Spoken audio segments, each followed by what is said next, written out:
السلام علیکم، یہ ہے آئینہ اور میں ہوں محمد طاہر۔ پاکستان کی تاریخ ایک خاص بہاؤ میں آج حکومت کو 1 سال مکمل ہوا اور وفاقی کابینہ کا ایک خصوصی اجلاس اس حوالے سے برپا ہوا، جس میں حکومت نے خود ہی اپنی کارکردگی کے حوالے سے اپنی پیٹھ تھپتھپائی، اپنے آپ کو خود ہی اپنے کاموں کے حوالے سے داد کا مستحق سمجھا، تالیاں بجائی اور یوں انجمن 27 باہمی کا یہ پروگرام اختتام پذیر ہوا۔ اس میں ہمارے پروفیسر احسن اقبال صاحب، جن کے پروفیسر ہونے کے حوالے سے بہت سارے سوالات اٹھائے جاتے ہیں، انہوں نے ایک کارکردگی کے حوالے سے ایک ڈاکومنٹ کیا تھا حکومت کو کے مختلف معاملات کو، وہ انہوں نے وزیر اعظم کو پیش کیا۔ احسن اقبال صاحب کی خاص بات یہ ہے کہ وہ PMLN کی ہر حکومت میں ایک ویژن لے کر آتے ہیں جو کئی سال کے بعد کا ہوتا ہے، یعنی ان کی کارکردگی کو جانچا ہی کبھی نہیں جا سکتا۔ اور یوں آپ اچھی طرح جانتے ہیں کہ 1999 میں ان کے پاس 2010 کا ویژن تھا، آج جب ہم 2025 میں ہیں تو وہ 2040 کی باتیں کر رہے ہیں۔ اس دوران ہماری پاکستانی تاریخ میں جو نشیب و فراز ہوتے ہیں، حکومتوں کا جو آنا جانا لگا رہتا ہے، اس حوالے سے PMLN کے پاس ایک خاص قسم کا ڈسکورس ہوتا ہے۔ وہ حکومتوں کی جو چھٹی ہے اس کے پیچھے، حکومتوں کی جو رخصتی ہے اس کے پیچھے اپنے آپ کو چھپاتے ہیں اور اپنی عدم کارکردگی کو، اپنی عدم فعالیت کو، اپنے مختلف دور کے مسائل کو ان حکومتوں کے آنے جانے یا چلتا کیے جانے کے حوالے سے ایک جواز کے طور پر پیش کرتے ہیں۔ آج بھی احسن اقبال صاحب نے جو خاص بات کی وہ یہی کی کہ اگر حکومت کو چلنے دیا جائے تو پھر کئی سال کے بعد کا ان کا منصوبہ ہے کہ پھر پاکستان جو ہے وہ ایک چلتا ہوا ملک ہوگا، ایک متحرک اور فعال ریاست ہوگی۔ یوں PMLN کے پاس گفتگو کے لیے ایک بہت اچھا دائرہ بن گیا ہے۔ 2-4 سال گزارے، حکومتیں یوں بھی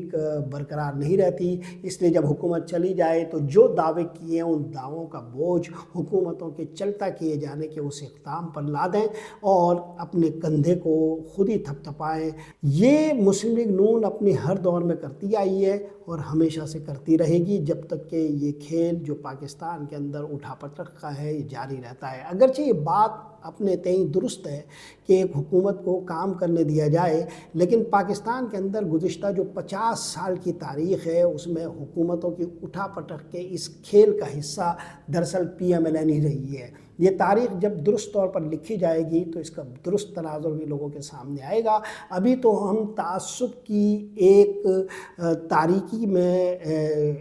راستوں کی تلاش میں ہیں اور جو تعصب ہے وہ اتنے گہرے ہو چکے ہیں کہ کوئی صحیح بات ہمیں سمجھ میں نہیں آتی۔ بہرحال PMLN کے اس کھیل کو اور ان کی 1 سال کی اس حکومت کو ایک طرف رکھیں۔ اگر ہم اس حکومت کے بارے میں کچھ جانتے ہیں تو وہ یہ کہ یہ فارم 47 کی پیداوار ہے۔ اگر کچھ ہم جانتے ہیں تو وہ یہ کہ اس حکومت نے منظم جبر کے ذریعے پاکستان کے جو ریاستی ادارے ہیں وہ تباہ کر دیے ہیں۔ ریاست کا ایک اہم ترین ستون عدلیہ اب خود مختار نہیں رہا، یہ حکومت کا ایک رہین منت ادارہ بن چکا ہے اور اس کو عدالت کو اپنے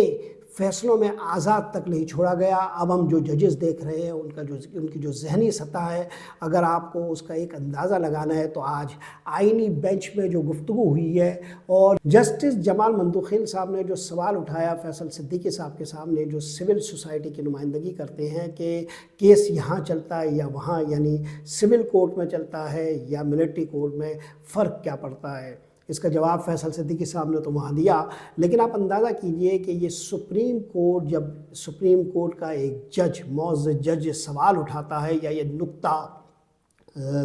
واضح کرتا ہے تو اس کا مطلب کیا ہے؟ اس کا مطلب یہ ہے کہ سپریم کورٹ اپنی خود زندگی سے دستبردار ہو رہی ہے۔ سپریم کورٹ اپنی حیات کے جوہر کو اپنے ہاتھوں سے فنا کر رہی ہے۔ اس کا مطلب یہ ہے کہ سپریم کورٹ اس کے لیے تیار ہے کہ وہ اپنے اختیارات کو کہیں بھی جاتا ہوا دیکھے اور اس پر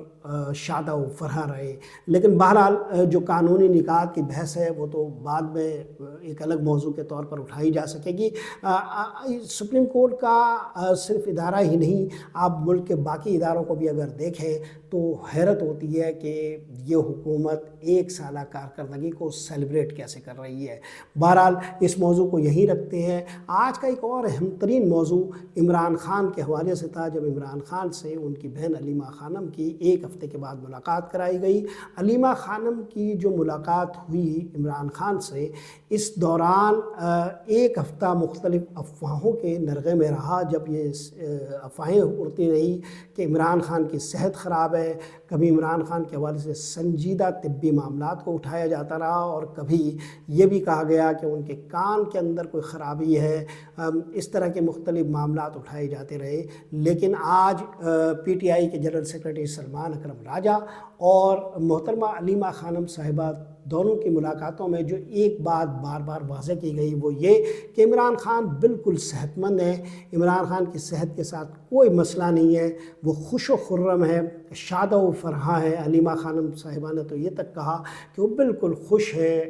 اور ظاہر ہے وہ تاریخ میں اپنے آپ کو جہاں پلیس کر رہے ہیں اس میں جو انہیں کردار ادا کرنا چاہیے اور جو شبیہ عوام کے سامنے پیش کرنی چاہیے، یہ جملے اس سے مطابقت بھی رکھتے ہیں۔ لیکن ایک خاص سوال یہ ہے کہ آخر ایسا کیوں ہوتا ہے کہ ہر چند روز کے بعد عمران خان کے طبی مسائل کے حوالے سے خاص لابی ایک فضا بناتی ہے، اور پھر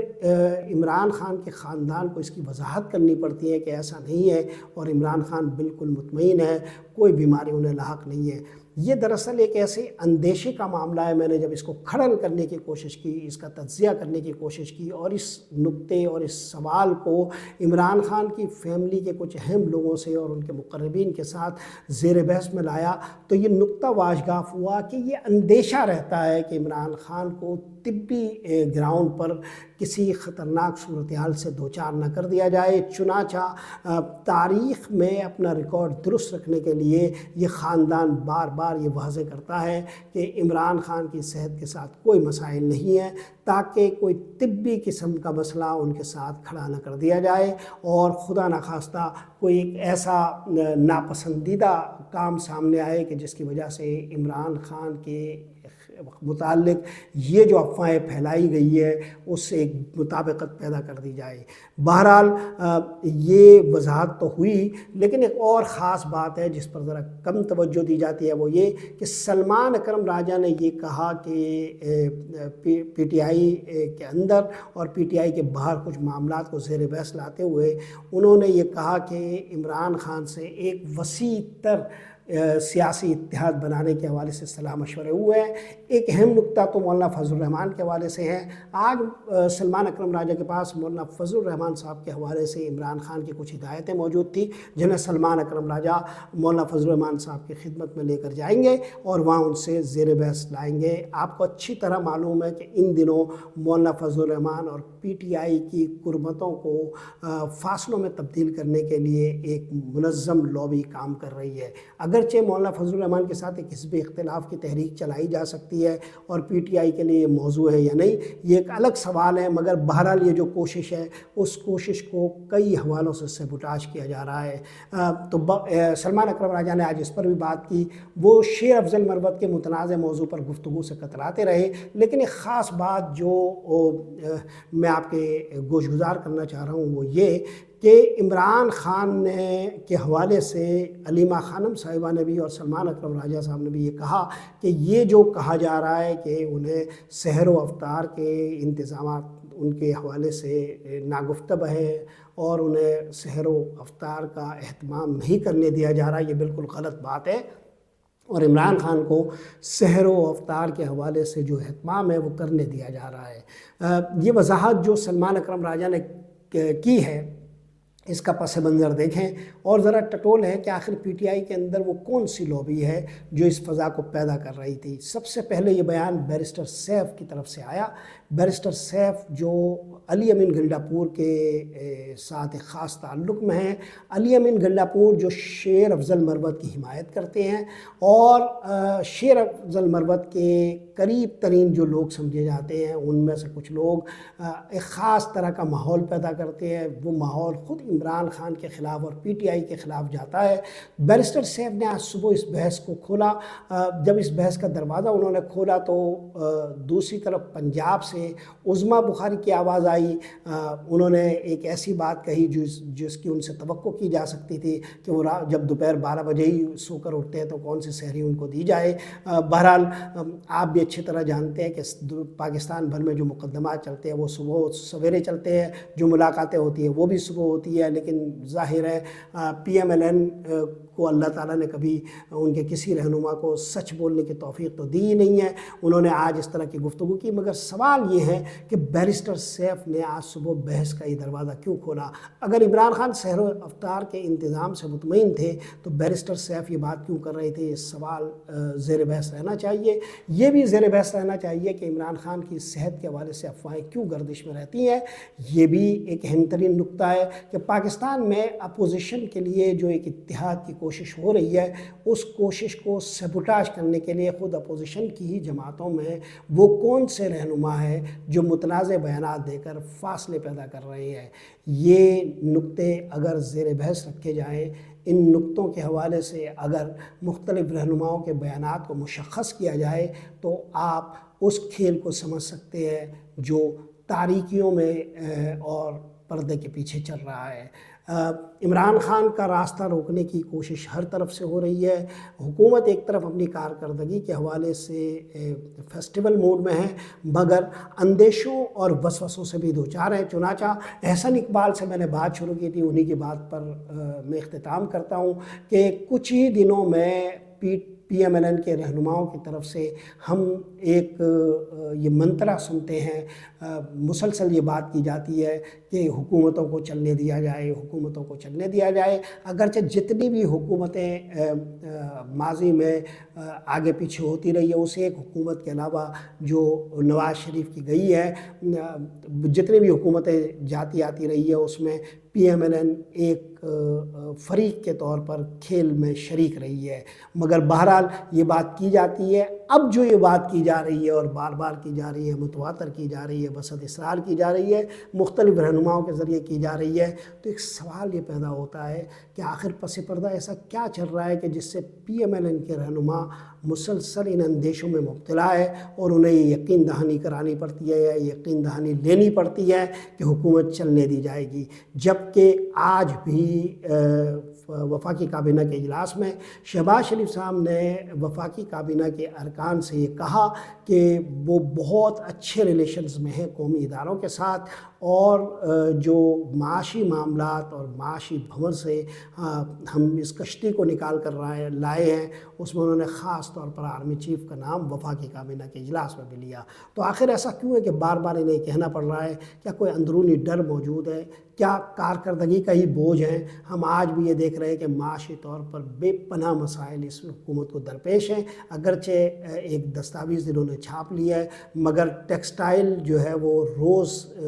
ہم دیکھ رہے ہیں کہ نیچے جا رہی ہے۔ اس طرح مختلف معاشی معاملات ہمارے خراب سے خراب تر ہوتے جا رہے ہیں۔ ڈالر پھر تگڑا ہونے لگا ہے، آئی ایم ایف کی ٹیم پاکستان میں بیٹھی ہوئی ہے، روپیہ ہمارا پسپا ہو رہا ہے، مختلف جو لارج اسکیل کی مینوفیکچرنگ ہمارے یہاں ہو رہی ہے وہ سب تباہ حال ہے۔ روز ہماری جو ایکسپورٹ ہے وہ جو ہے وہ مسلسل ہماری کم ہوتی جا رہی ہے، اور ہمارا جو معاشی انحصار ہے وہ جن چیزوں پر ہے اس حوالے سے ہم مسلسل انٹرنیشنل تعلقات میں بھی مسلسل روبہ زوال ہے۔ ہمارا جو زیادہ تر انحصار ہے تارکین وطن پر، اس میں جو ہمارے پاس پیسے آتے ہیں وہ بھی مسلسل کم ہو رہے ہیں، اگرچہ ہم اعداد و شمار تو ایک طرح کے پیش کر رہے ہیں۔ آئی ایم ایف کے سامنے بھی ہمارا جو مقدمہ ہے وہ مسلسل کمزور ہوتا جا رہا ہے، اور خود آج وزیر اعظم شہباز شریف کو یہ کہنا پڑا ہے کہ جب تک دہشت گردی کا خاتمہ نہیں ہوگا یہاں کوئی سرمایہ کاری نہیں ہوگی۔ تو بہرحال یہ دونوں باتیں اسی حکومت سے ہم ایک ہی منہ سے سنتے ہیں، اور افسوس یہ ہے کہ ان کے اس تضاد کو کوئی نمایاں کرنے والا میڈیا بھی موجود نہیں ہے۔ آج کے لیے یہی کچھ۔ محمد طاہر کو اجازت دیجیے، اللہ نگہبان۔